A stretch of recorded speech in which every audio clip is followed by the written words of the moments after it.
Well, Chris, we don't have many opportunities to talk with you No. like this coming up, but thanks for making some time for us here for Mayor's Monday this week. Is it set in yet that 3-4 weeks from now this job isn't going to be your problem anymore?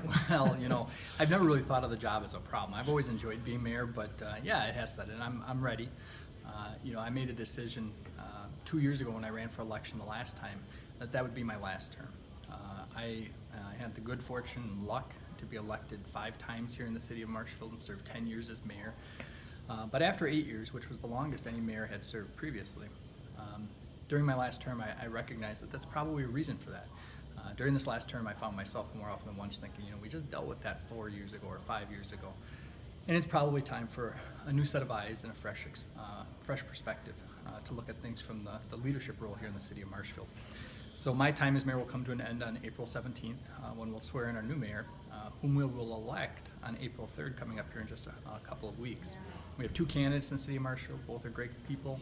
We had 3 candidates run. We had a primary where Rebecca Spiros, a common council member, was eliminated.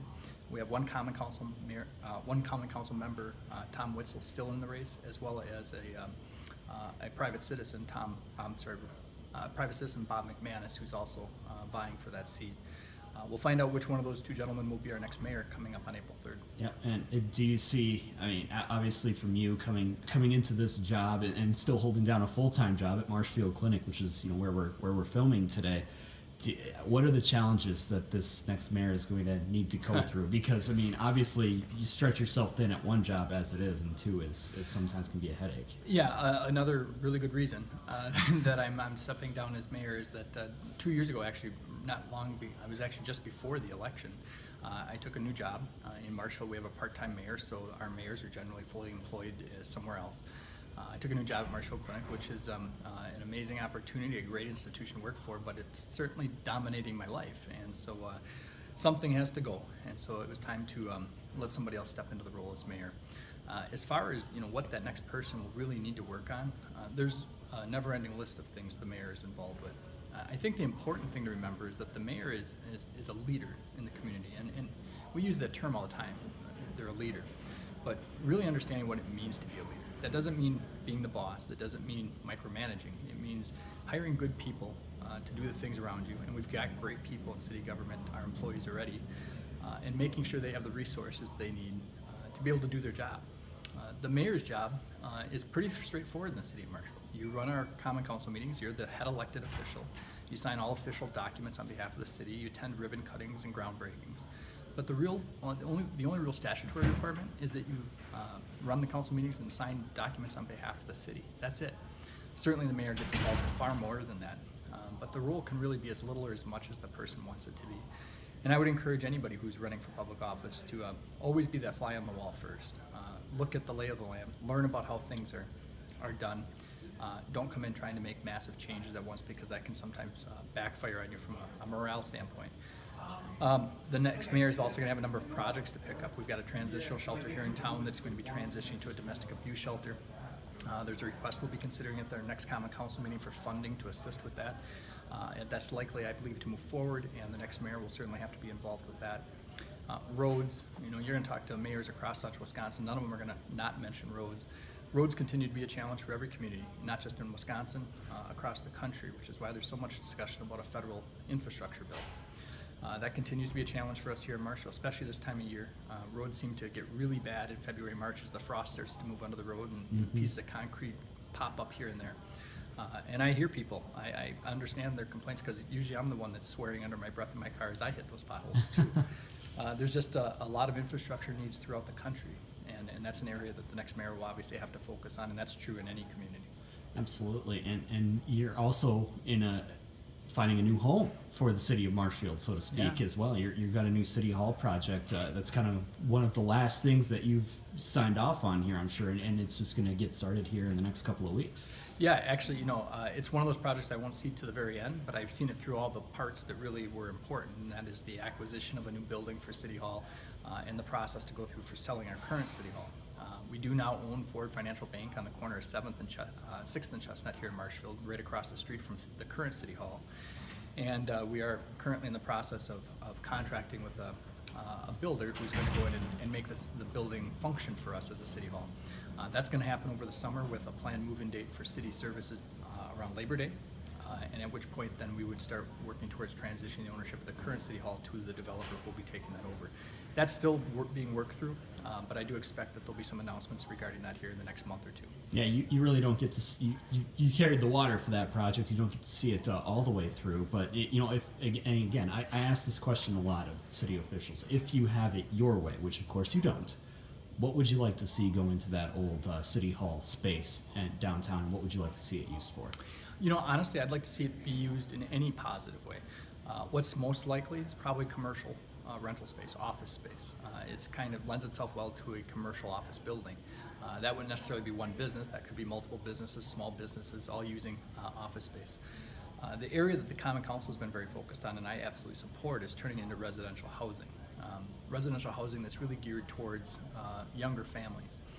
We have continued need for that type of housing in Marshfield, and part of our downtown, where City Hall is located, part of our revitalization plan for downtown is to have nice living spaces in our downtown.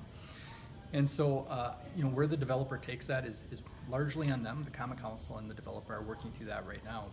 But we'll have to see what the final plan is. I suspect it may be a mix of both residential and commercial office space. And what do you find in working with the council and working with these developers, the appetite is here in Marshfield? What do the people say that this city is missing right now, for lack of a better term? Well, it really depends on who you ask, right? I mean, we've got great schools here in Marshfield. We're a safe community. We got great law enforcement, police and fire protection. Roads are always the number one complaint. But in the housing market, I can tell you that the areas that people probably make comments about most, at least in the last few years, have been the lack of rental units. That's really been addressed through the really significant growth in apartment buildings we've seen over the last 5 years in Marshfield. The next area in our housing study, which we did probably about 4 or 5 years ago, is to look at our single-family homes. Quite honestly, what people are looking for today is an updated, reasonably priced starter home. Millennials, for example, are looking for that $150,000 to $200,000 home, but they want new appliances and a new kitchen and a new bathroom. We have a lot of old housing stock in Marshfield, and so one of the things that we've been talking about is how do we encourage property owners to make those investments in their property, put a new roof on, put some new windows in, update your kitchen, so that our mid-level housing stock is more attractive to the next generation. That's another project the next mayor will have to shepherd through as that advances. But there are some ways that we can encourage that in the community, and other communities around the area have done that. Yeah, and it's housing and streets. It seems like it no matter where you go in central Wisconsin, I mean, people, they want the people to come in here. I know Marshfield's economic Chamber of Commerce participating in a survey actually on wages, an anonymous survey on wages in the region. And the one thing that I've talked to with people on that survey is we need to attract people because they're not going to go somewhere based on where the job is. They're going to go somewhere based on where they want to live, and then they'll fit the job to themselves. That's a very important truth. And that's something that's been different over the last 15 or 20 years. It used to be you found a job and you moved to that community, and you kind of lived there because that's where your job was. Today, people don't migrate like that. They look for a job, but first they look for a job in a community that they want to live in. They want to have good schools for their kids. They want to have a safe community for their family. They want to have access to recreational opportunities, whether that be a zoo or a swimming pool or a trail system. And if they don't have those things, they will pass on the job. We have large employers in Marshfield. Rail is a large organization. Marshfield Door Masonite is a large organization. Obviously, Marshfield Clinic is a huge organization. And we try to recruit people for these businesses from all over the country. We've got to have a reason that they would say, yes, I want to leave. I want to move and live in Marshfield, Wisconsin.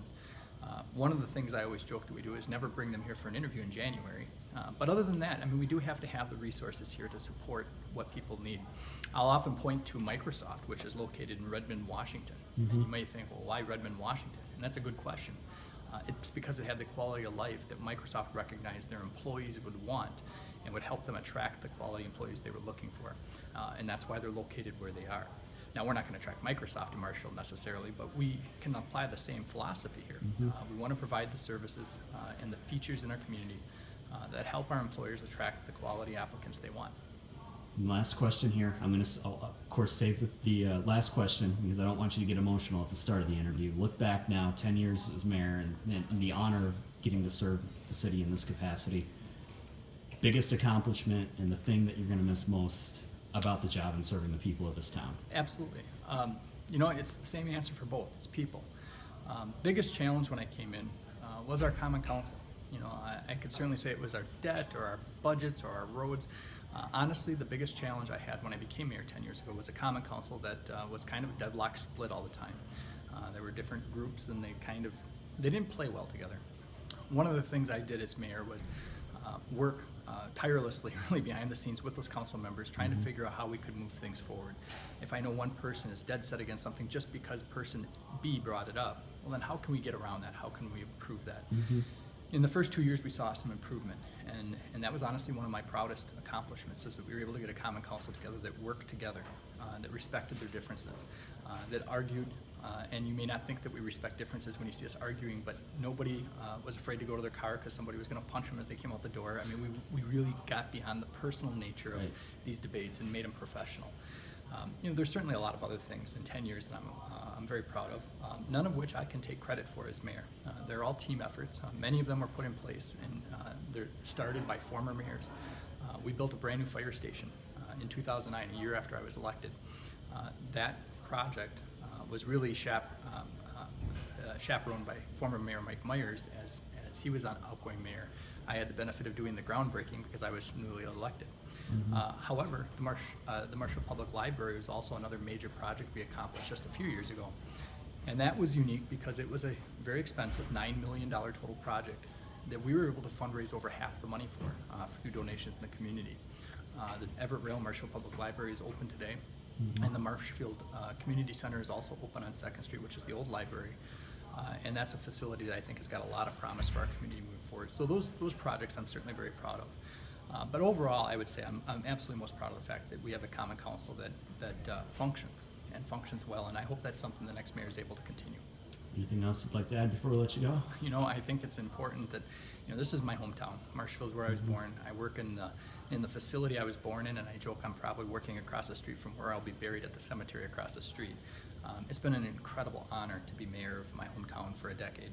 And I thank everybody from my family, the employees in the City Hall, my fellow elected officials, and of course all the residents who, even when they didn't agree with me, continued to re-elect me to fill this role in our community. And for that, I'm very, very thankful. Well, we appreciate the time here today, and all the best as you look to move on to just being citizen of Marshfield again and not the mayor. I'm looking forward to making my own pothole complaints to the new mayor.